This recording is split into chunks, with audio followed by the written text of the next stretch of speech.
Hi everyone, I'm Megan and this is Jessie. Hello!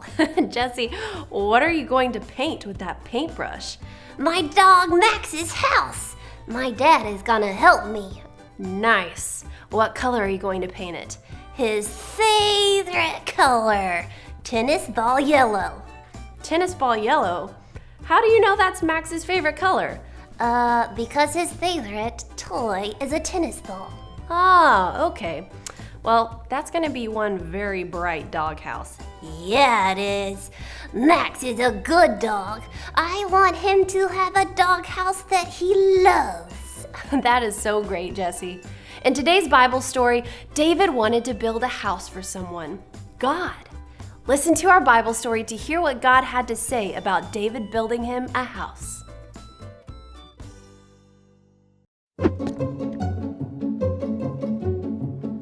God chose David to be king of Israel. God gave his people a time of peace. One day, David was talking with Nathan the prophet. "I live in a palace of nice wood," David pointed out, "but the ark of God sits inside a tent." "God is with you. Do what you want," Nathan said. But God did not want David to do whatever he wanted. That night, God talked to Nathan. This is what God wanted Nathan to say to David. "David, are you going to build a house for me to live in? Think about what I have done for my people. I brought them out of Egypt. I gave them leaders to guide them. The entire time I have been with them, my house has been a tent. Did I ever ask anyone to build a temple for me? You used to be a shepherd, but I made you a king. I helped you win your battles, and my people now live in their own land. There is no more fighting. When you die, one of your sons will be king. He will be a strong king.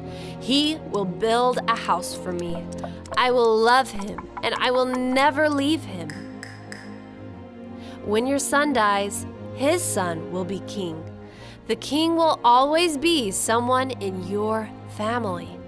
Nathan told David everything God said. Even though David wanted to build a temple for God, David chose to listen to God and obey him. David sat down and prayed. "Lord God, I do not deserve anything you have done for me, and you promised to do so much more. God, you are so great. There is no one like you. You chose the Israelites to be your own people. You rescued them from slavery in Egypt. God, please keep your promises to me and my family. I'm sure you will keep your promises because you always do." God promised David that every king of Israel would come from David's family. God kept his promise. God sent his son, Jesus, to be part of David's family. Jesus is our king. Jesus is alive, and he will be king over God's people forever.